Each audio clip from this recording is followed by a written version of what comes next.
Inside of the back and hip ability programs, we spend time building the entire core as a foundation because after I herniated my disc, I needed to rebuild my entire core, and the core is not just your abs, it's everything involved. It's your hips, it's your abs, yes, but it's also your side bending muscles and your low back. So we build all of this. Then the one thing that really transformed my back was my QL muscle, which runs from here at the bottom of your ribs, here to the top of your pelvis, and every single spine segment in between. So any rotation and any side bending you do in daily life, which happens a lot more than you'd think, is that QL muscle. We build it in 3 strength phases in the hip and back ability programs.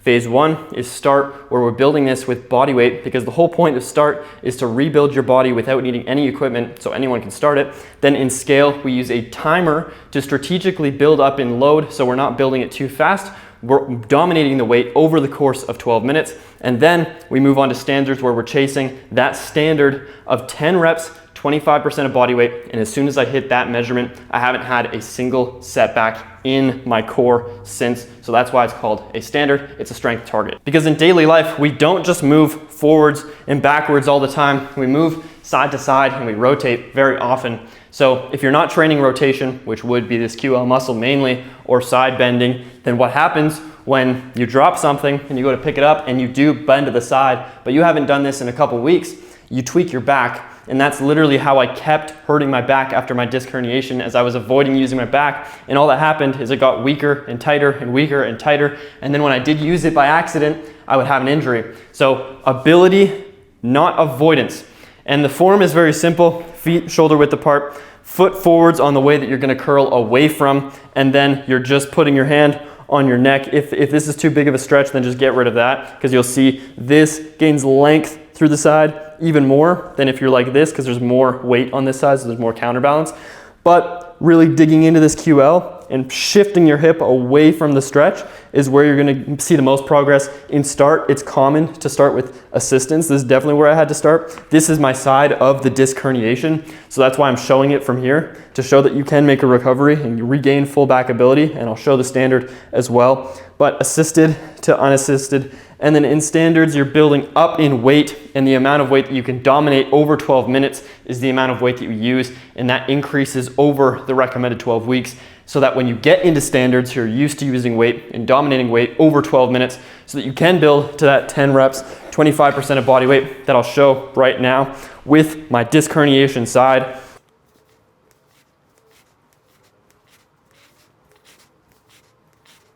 And my favorite tempo for this is lowering for 2 to 3 seconds, pausing, and then exploding back up. Again, if you have an injury, I wouldn't worry about that exploding back up. A good principle to use is build slow to fast. So if you have an injury that you're nursing, start slow in the movement, and then over the course of the weeks, build faster and faster, get more explosive, especially in something like a back if you have a back injury. It's important to add that form makes a complete difference. Someone that's doing this with bad form compared to someone that's doing this with perfect form will have a huge difference in the progress that they make. I've seen it firsthand. So send in your form from this angle to me through the app, and I'll show you what you can do to make it better so you can progress faster.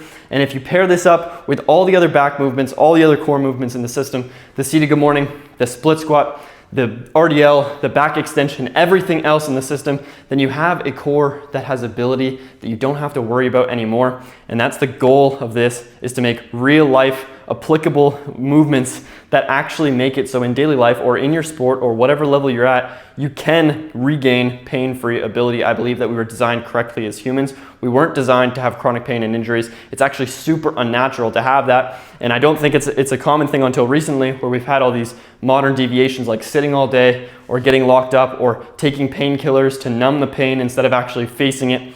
Pain is a thing that your body uses to show you that there's something wrong and you need to fix something. So if you have pain, it means you don't want to suppress the pain with numbing painkillers and massage therapy and all this crazy stuff. You just need to build strength and mobility in that area. It really is as simple as that. I don't use any recovery tools except for this system to make sure that the results are true, and I haven't done that for years. I haven't used anything else than the training system and just eating clean, and that really has rebuilt my entire ability from being in my teens, going into my 20s with the disc herniation, a torn adductor, all these injuries, patellar tendonitis, rotator cuff issues, and then having full body dysfunction to now being able to show how I can use my body so other people and inspire other people is pretty incredible. So all I use is this system, and I hope it helps.